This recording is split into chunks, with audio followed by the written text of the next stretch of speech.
Hello, so I'm back in Jersey, sitting in my car. Just got back from the funeral of my friend, childhood friend.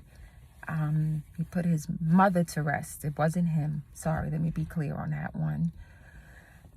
I hit a pothole coming home. I can't stand New York City potholes, for real. I'm so mad. I hope my rim is okay. But it was a nice funeral. It was so nice to hear all her children saying such nice things about their mother. It was so genuine because they all stood together, holding one another and saying such genuine things about their mother. And that was so beautiful. And I just felt all the love. It was so beautiful. I got a chance to see my friend's uncle, an uncle whom I had just asked him about. And he was the first person I saw coming into the church. And I'm explaining to him, I'm Wanda's daughter. I'm Duncan's niece. And he's like, oh, I remember you now. And I'm like, yeah, I just asked about you. And I embraced him. And it was so beautiful. I didn't care about anything. I didn't care about COVID. I didn't care about spirits. I just felt love. And I embraced him.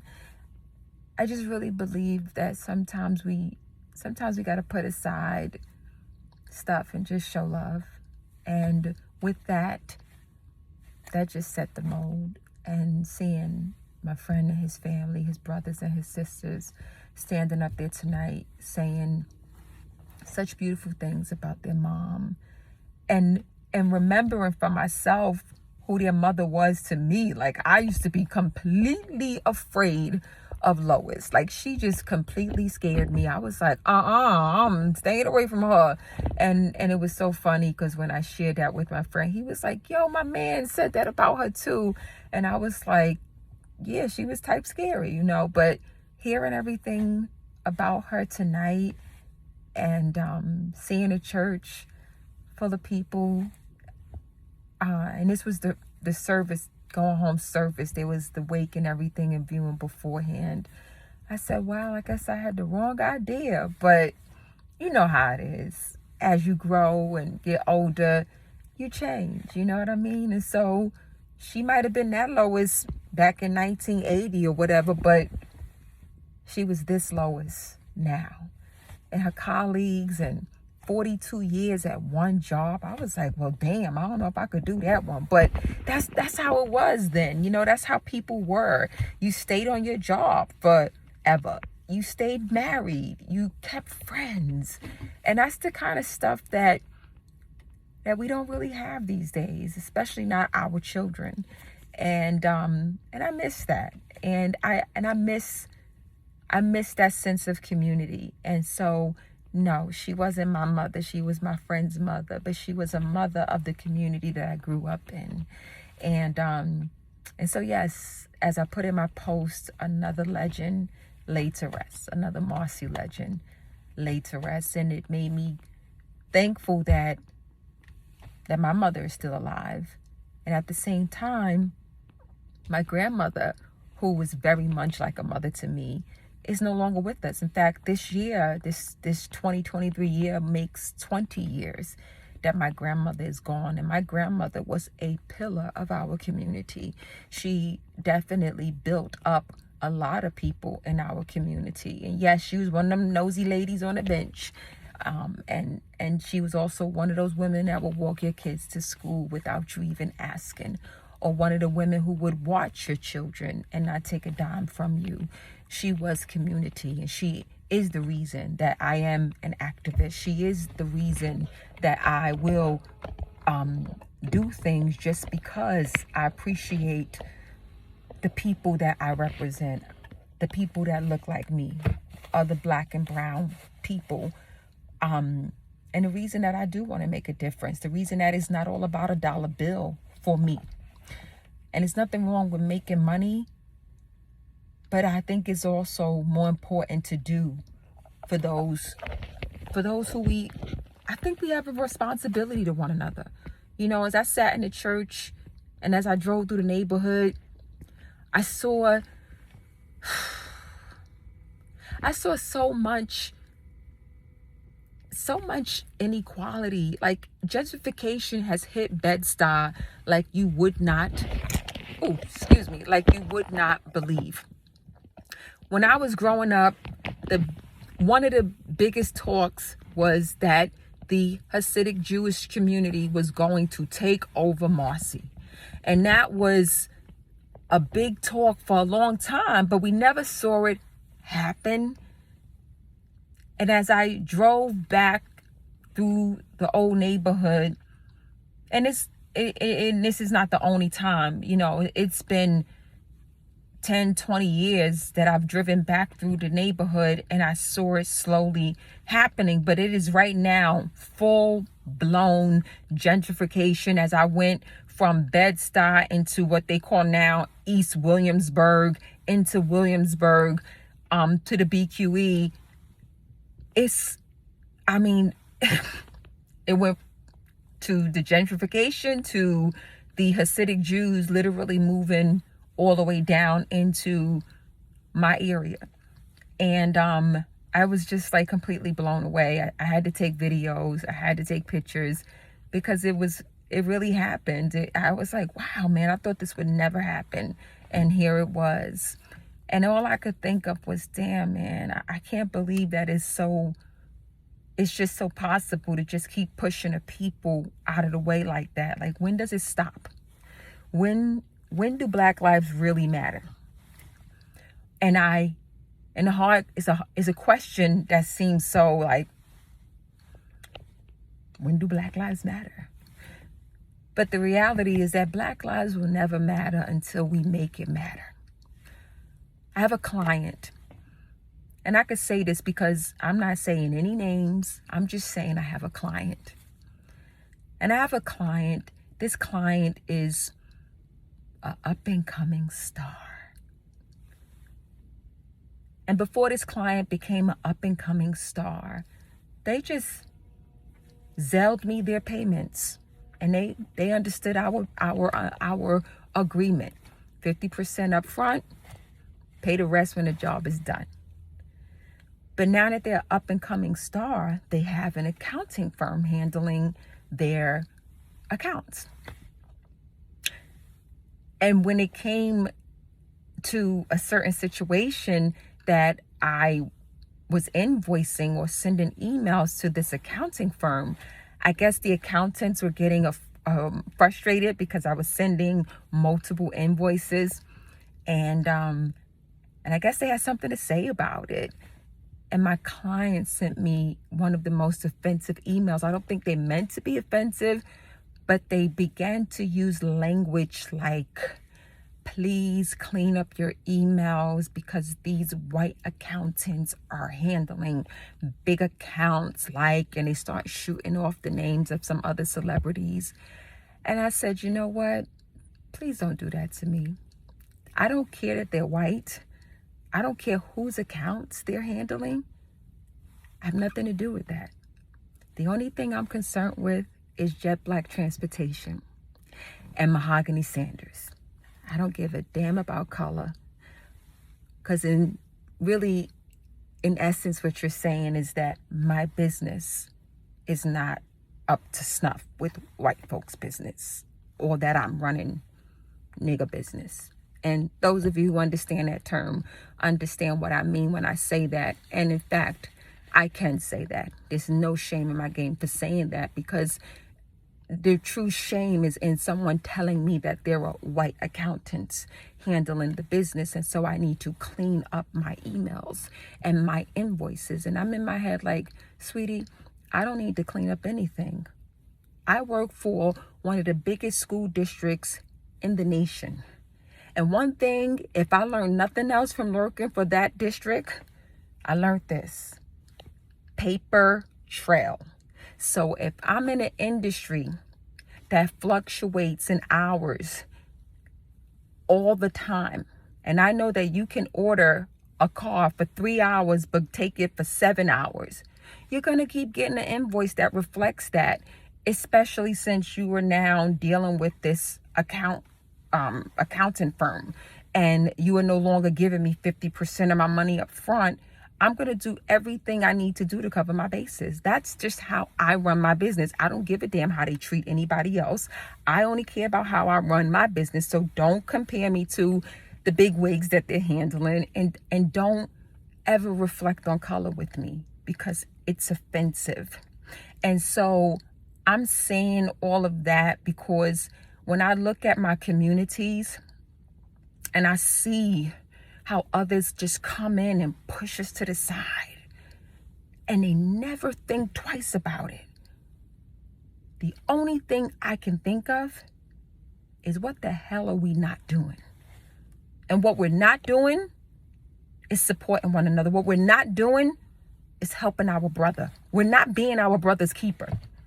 See, if my client was his brother's keeper, he would never say any bullshit like that to me. I'm sorry, excuse my French. I said I was going to stop cursing so much for this new year because I have a bigger vocabulary than that.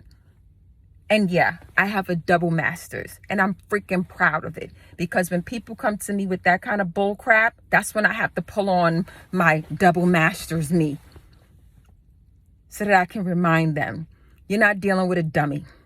You're not dealing with the nigger. So you need to tell me about the white accountants. And then those white accountants had the audacity to have a little meeting with me to explain to me how ridiculous it is that I'm requesting or requiring that their invoices be paid every 24 hours or what. No, there's nothing ridiculous about how I run my business. If I don't tell you how to run your business, don't you dare tell me how to run my business. And again, to you, I don't care, because they too started to drop names and stuff. I don't care what names you have to drop. It's none of my business. You mind your business. Mind your business. Damn, that's crazy. So crazy ironic. Mind your business, let me mind mine. That's not how I run my business. You lock me in, and maybe we could run business on a 15, 30-day cycle. Listen, people, Black people, it takes a village. I grew up in that sense of mindset in my household, in my grandmother's household, outside of my building, 53 Nostrand Avenue, and the other two surrounding buildings, 51 and 55. It was our little village. And that's why we felt like family. And that's why I felt compelled to be there for my friend tonight, because it took a village. And it gave us that level of connection. And no, everybody wasn't connected. But as I drove through Brooklyn tonight, as I drove through Bed-Stuy, as I drove through Williamsburg, and I saw how easy, just a reminder of how easy it is to just pluck us off into the side. Damn it, Black lives will never matter as long as we as a people keep allowing other people to tell us who we are and who we are not. And if I would have allowed that client and the accounting firm that he chose, and that the other Black artists and DJs chose to represent them in their business, if I allowed that firm to tell me who the hell I am and how to run my business, then damn it, they have every right to pluck me off and tell me when I should apply a late fee, and then have the audacity to not pay my late fee. Damn it, if I told Exxon, because that's who I have my fleet account with, who takes care of my gas, if they charge me a $75 late fee because I'm 3 days late and I chose to not pay that late fee, they will interrupt my service. I do not tell Exxon I'm not going to pay that $75 fee and think that my service is going to continue. No, they will interrupt my service. So why is it that you think that you can just not pay my late fee and expect service to continue? Because you have no respect. But this Black woman right here was built, born and raised and built like Ford to last. And I'm not a cocky person. I'm humble. But I wasn't raised to be anybody's fool or pushover. Respect is given when respect is received, or better yet, I give respect when people respect me. And I treat my students and my own children the same way.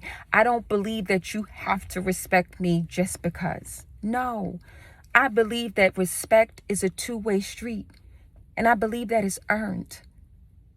But don't sit up in your high and mighty office and think that I'm supposed to respect you because A, you're privileged and you're white, and B, because you have accounting credentials. Get out of here with that, okay? Because my big black brain is just as wonderful as yours. And numbers is not my game, boo, but business is just as well. So no, I don't do business like that company over there. And that company is not my company. And before you and I became acquainted, I was already doing business with your client. Keep that respect in mind. And I got to tell you this one. This was hilarious because the accountant, him and his little team, him and his team against little old me, this wonderful, powerful black woman from Marcy Projects. Yes, little old me and their team of accountants. They wanted to use this silly ass example of the groomer and the dog. Did you not think I had any common sense whatsoever? So you decided to use the worst example ever. Your groomer. Mahogany, I've never heard of this. Who expects payment every 24 hours? No, who expects payment when service is rendered? That's the true question. That's the question. Who expects payment when services are rendered? Every goddamn body. So now you go to the groomer. So your groomer just allows you to leave without paying for your dog's haircut? Get the hell out of here with that one. Because most people don't go to the groomer every 30 days or every 2 weeks. Nobody does that. Not the majority of bodies, okay? So when I take my little Maltese to the groomer, or when I have my little teacup Yorkie, they go to the groomer and I have to pay the groomer that little $75 before I leave. They weren't billing me. Are you kidding me? Give me a break. So when I blew that little scenario up, they had to throw in there, well, they come to our house. I don't care if they come to your house. They still want their payment. And when I was a personal trainer, unless that client had me locked in 3 sessions a week, every week, and they paid me at the top of the month for my services, yeah, they probably were paying me each. No, but they had me locked in. See, that was the exchange. You got me locked in. So you got your rate. And it was billed to you. However, that was the exchange. It was a lock-in. Your groomer does not have you locked in every 30 days. I'm sorry. That's just not how it works. So why would you use the stupidest scenario for me? That's offensive. I'm in my head like, do I want to do business with you? In fact, do I want to do business with the clients that I'm dealing with right now? See, that's where we have to start to look at situations, and we have to understand our worth. People, black people, people who support us as black people. Stop supporting baloney, bullcrap, fake ally businesses like this one that I'm speaking of. I will not save the business name because I'm still on hold with whether I want to be bothered with them or not. But we have to stop dealing with people who don't respect our being, our blackness, our culture. First of all, we got to start respecting one another in black business. We have to. If we don't start respecting each other and our own businesses, then why the hell would anybody else do that for us? It's that simple. What I saw tonight was heartbreaking. What I experienced all of last week with Be Seen Creations and the way Homegirl just blew me off. I was like, damn, that's how we treat people? I swear, I put my right hand to the Most High God. I know for sure if I was a white girl, Homegirl would not have done that. Because we put too much credit and value into any other race except for our own. Because we just got it in our heads that we going to do some old nigga business all the time. We just got it in our head. And that's not the case. Give me a chance to be better. Give me a chance to be excellent. Because I'm telling you right now, that's my only thought, is to provide excellence. And I'm going to give you excellence. And even as your client, I'm going to give you excellence. I'm not going to shortchange you. I'm going to give you your money. Because I respect you and your business. Because I don't deal with garbage business people. But in closing, I love my people. I love my upbringing. And that's why I hurt so much when I'm out here in Jersey and I see such a lack of community. I see such a lack of love for one another. I don't know how to receive it. I just don't. And so I'm left to feel like there's something wrong with me because I want my people to really learn how to be with ourselves. We don't know how to do that. And I'm really sick and tired of this idea that is very true, you know, that this is embedded in us. This is what was embedded in us. I get it. But when do we start to change it? When do we start to make a difference? See, everybody else can do things like deny their Jewish roots and deny their Polish roots or whatever. Those are the privileged people. They can do that all day long. That's great. We don't have that privilege. Our roots were ripped away from us. We don't have that privilege. We were already running on E. In fact, damn it, our foots were chopped up. We couldn't run anywhere. So we need to salvage what we have. Stop beating each other down and masking it as we were building you up. No, you're beating me down. Let's start building our villages up. Let's start using what we have productively and using it to build one another up. Let's stop thinking somebody's trying to get over on you, because you're not. I went the distance for a friend because I love him, because I love what his mother meant for our community, because I know when my grandmother passed, that church was packed out. And because I love everything that my community gave me, it allows me to survive when nobody else has my back. And I'm so proud. And that's what we need to have in our hearts and in our heads when we think of one another. I may not know you, but I'm proud of you. And I believe you're worth it. You're worth my lonely nights. You're worth my fundraising to give those scholarships out. You're worth my brainstorming of how to reach our youth, people I probably will never meet. But I want them to have a fighting chance. I want them to know that you are capable, that you are worth it, that there is a career path for you. In whatever field you want, you just need to know that the field exists. And so what if Joe Schmo don't recognize your name? It's still your name. You recognize it, so you make it something.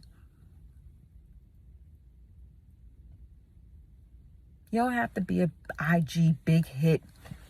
Because guess what? That big hit, that big IG name could fall off the next day. So you do you. You do you. And if nobody else ain't around to hug you, you hug you. You show you love. And you be proud of you. For so long, I downplayed my achievements. And lately, I've been like, nah, B, I'm off the chain. I'm one of the very few black women in my field with a double master's. And yeah, some may say I'm goofy. So what? I'm goofy and I'm proud of it. And I think I'm not so goofy, but so what? There's a freedom in being goofy. There's a freedom and there's a fun in it. I don't have to sit around and be a plastic doll all the time and be, discreet and la-di-da. No, I could be me. It's freeing. So what? Be you. Be proud of you. Be accepting of you. All of you. You're here for a reason. Find your purpose. Find that thing that makes you tick. That thing that keeps you going. That passion. And let it drive you. And I'm going to do the same. And I'm going to do my best to meet my part. Because I promise you, if we all do our part, we will make the world a better place for us. And not looking for other people to make it a better place for us. And last but not least, use the resources that are there for you. Use them. Put the pride aside. Use the resources that are there for you. Don't feel bad about it. It's there for you for a reason. You deserve it. Reparations may not show up the way we want them to, but there are resources in place. Use them. Because I know for sure I will. As a black-owned business and as a woman, there are resources there, and I'm going to use them when I find them. But I can only find them if I'm looking for them. So you got to look for it too. Do your part. Do your part, and the rest will fall into place. I've been talking long enough. I pray all is well. Happy New Year again. And do your best. Give your best so that you can be your best. Good night. Ciao.